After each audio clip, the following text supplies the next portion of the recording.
طب بذمتك انا راضيه ذمتك ينفع تروحي تشتريها ب500 جنيه او حتى ب450 جنيه وهي بتتعمل بحته لحمه وكمان بالتين؟ يلا بينا هنشوف هنعملها ازاي. هنبدا كده ونسمي بالله ونصلي على الرسول. اللهم صل وسلم وبارك على سيدنا محمد. شجعونا كده باجمل لايك وتابعوا معانا الفيديو للاخر هتستفيدوا جدا منه. الفيديو النهارده موفر جدا جدا. معانا ربع كيلو من اللحمه المفرومه، بشرت له كده بصلايه في الكبه، وهبدا بقى ان انا احطهم تاني في الكبه يلفوا كده لفه، واحط كمان حبايه من وهضيف 3 معالق من البقسماط.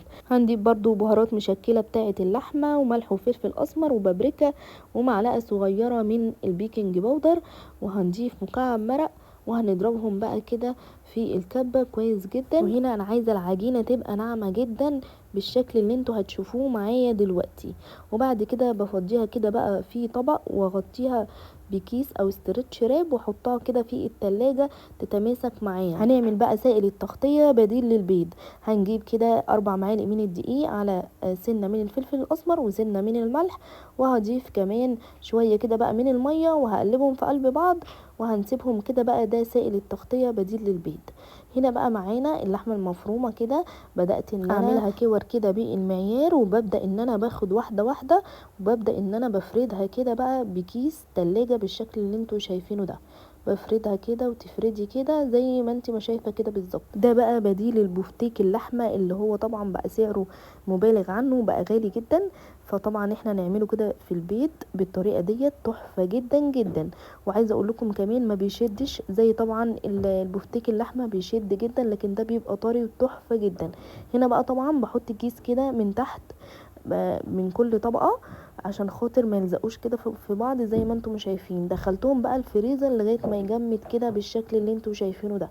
لازما تدخلوه بعد كده بقى هنحضر معانا كيس من الفيجيتار على شويه كده بقى من البقسماط او الدقيق زي ما تحبي يعني. بعد كده هننزل في سائل التغطيه الاول اللي احنا عاملينه بالدقيق والميه، وبعد كده نبدا ان احنا ننزله في الفيجيتار على البقسماط. طبعا هنا انا معايا الفيجيتار اللي انا حطيته حاطه طبعا فيجيتار اللي هو الناعم، والبقسماط برضو بيبقى ناعم. هنخلص بقى كل الكميه بالشكل اللي انتوا شايفينه ده.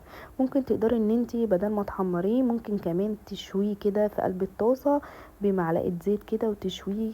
لو مش حباه مثلا مقلي ممكن تشويه زي ما قلتلكوا، وبيبقى برضو طعمه حلو جدا. وهتستغني بقى عن سائل التغطيه وتستغني عن الفيجيتار، لان في ناس كتيره قوي ما بتحبش الحاجه اللي هي بتبقى مقليه في الزيت، بيحبوا الحاجه كده مشويه.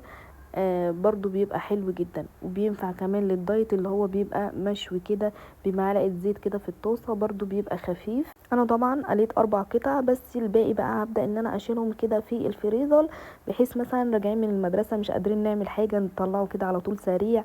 راجعه من الشغل ومش قادره ان انت تعملي اكل هتطلعيه وتحطيه في الزيت كده على طول. سهل جدا وسريع، وعايزه اقول لكم طعمه في منتهى الجمال. عايزه اقول لكم هتاكليه وهتعمليه وهتقولي في حياتنا ما دقنا يعني بفتيك زي ده. خطير جدا جدا.